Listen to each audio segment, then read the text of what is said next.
All right, let's talk about the Chicago Bears here. They're certainly a compelling team this offseason. So, last year, obviously, they made that big move to get Justin Fields, and that's kind of really what this offseason is going to be all about, and kind of these next couple of years is going to be all about, is the Justin Fields of it all. You want Justin Fields to succeed. If Justin Fields looks good this season, it's a win as a season. If he looks bad, it's a loss as a season.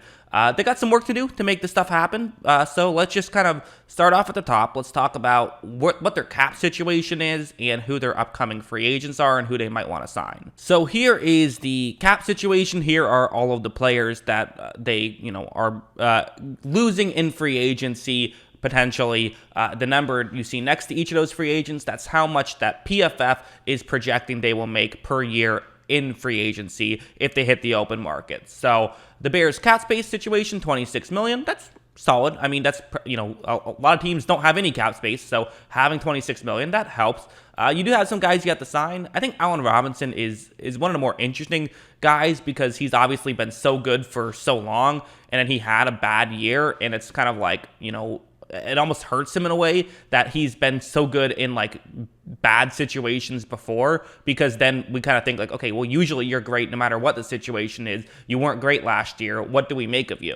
PFF is still projecting a pretty high cap hit, $16 million. So, it's a decision to be made for sure. But the flip side is if you do decide, we're just going to let him walk, you want to have better receivers, not worse receivers. So you're kind of going in the wrong direction there. Akeem Hicks is another guy who, it might just be best for him to have a change of scenery at this point. I don't know, because obviously he's another guy who's had some just spectacular moments, but hasn't been able to stay on the field, and that's kind of his, maybe a concern there.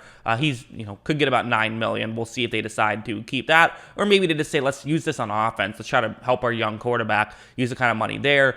So you have a James Daniels, who was a good guard last year. So do you want to let him walk necessarily? He's been a solid starting level guard for you for $10 million. I think that probably the move would be to keep him. You then have some other interesting pieces, like Andy Dalton for $7 million. I'd be shocked if they spend $7 million on Andy Dalton. I think you let him walk there. You also have someone like Jason Peters, which, listen, for $3 million, that's a fine deal. Peters got some criticism last year, but Peters isn't a bad player by any means. Peters is pretty good, especially for $3 million. That's not a bad contract whatsoever. Bile Nichols, solid interior defensive lineman. He's, maybe was better in 2020 than he was in 2021, but is still good. He's someone you would like to keep. And so, if you lose him, you're, again, losing that interior defensive lineman, which has kind of been a strength in years past. You also have safety DeAndre Houston Carson, who, again, I think if he only is asking for $2 million, I think that's an easy signing. You just keep him because he's just, he adds value to your team. So all this being said, they would need $62 million if they wanted to re-sign everybody, meaning they'd have to clear $36 million if they wanted to re-sign everybody. Now, would I re-sign everybody? Probably not. So I don't think they'll need actually to clear $36 million. But it is possible, just to be clear, I say this in every video, but it's for a reason, is that you can spend over the salary cap. The salary cap is a suggestion, right? The average team spends, easily over the salary cap. Most teams, in fact, all but 2 teams spent over the salary cap. So them spending over the salary cap, don't get concerned by that. That's what teams do. As for players they could cut, you're not getting a ton of money here. So it's not like you have, every now and then you look at the cap situation and it looks bad, but then you say, oh, well, you can cut this guy and save $20 million, and so you're good. No real situation there for Chicago. Eddie Goldman might be a guy who I could see going.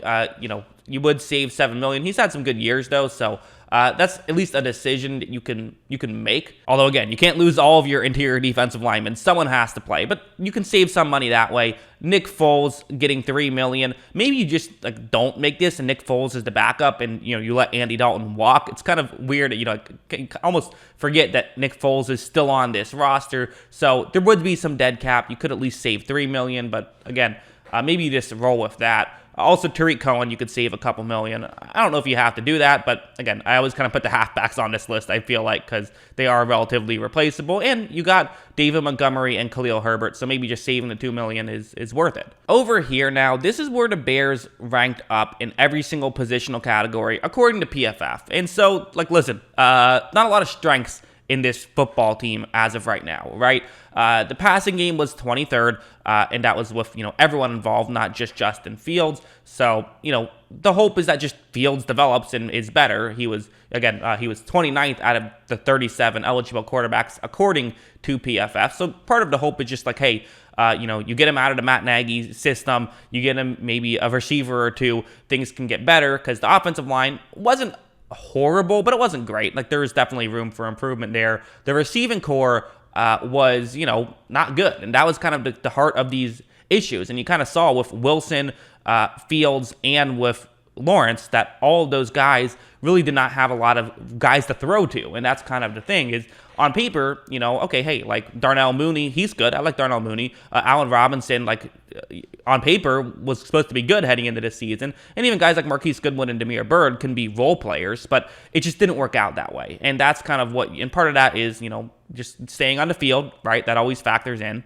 But if you lose Allen Robinson, you're losing a guy when you already kind of have a weaker receiving core. So that's definitely an area they need to attack. And remember, no first-round pick this year because of the fact that you use it for the Justin Fields trade, which, of course, if Fields works out, is totally a great trade. But you're going to have to find ways to add to the receiving core in other ways if you do let Robinson walk. For run defense, that's another area where they could improve upon. So I've already gotten rid of all of their interior defensive linemen, and now they, really have to find ways to make the run defense work. So that's kind of, maybe something that you could look to improve upon, perhaps maybe with some depth. I think is kind of a way you can typically do that, but they're going to need to improve upon that to some degree. Roquan Smith, who I love as a linebacker in terms of his coverage ability, isn't known for his run stopping. I think he makes up for it for the other stuff, but maybe you get like a good run stopping linebacker to play next to him to kind of make that work out. And also the Eberflus system does kind of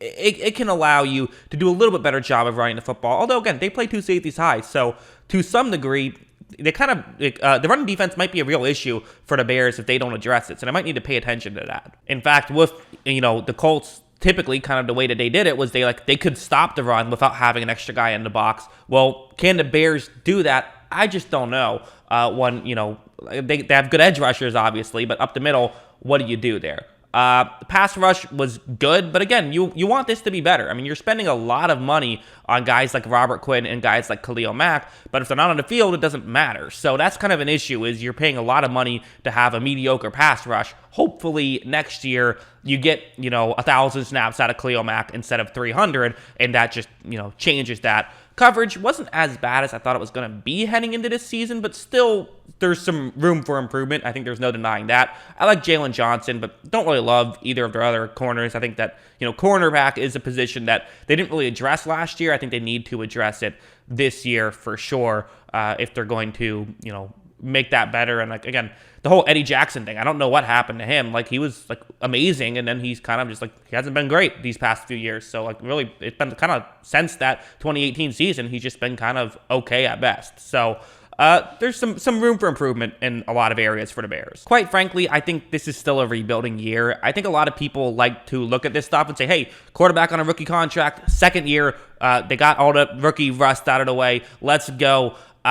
There's some hope there, and I think that the Bears could improve. I think that that's certainly an aspect, and we still have to, wait and see what they do, because there's a chance they could make some really smart moves and end up being pretty good. That's a legitimate possibility that could happen with the Bears. So I don't want to sit here and pretend oh, they're screwed now, this is it. No, the Bears still have ways they can improve, and they have clear flaws, which, as I always kind of say, isn't the worst thing in the world. You can work with that, but I think that there's if you have a flaw, you have to attack those. I worry about how much resources they have to attack those, I guess. No first-round pick. That's going to make it tough. It is. It's going to make it more difficult to attack this stuff, because typically you can at least say, okay, well, we'll put our first-rounder there to attack that. But then if you don't have that, when I have to use a second rounder to do it, which has a lower hit rate and probably won't work out as well, and you can't use the second rounder for something else. So you kind of have to maybe get some depth guys, and they don't have a ton of cap space either, although they have some. They have enough to work with. So that's kind of what they can play with. But again, still might be a year away is what I'm looking at the Bears right now. But hey, there's been plenty of teams that I felt like, going into the offseason I don't love, and then they knock it out of the park, and then they end up really good. So we'll see if the Bears are one of those teams.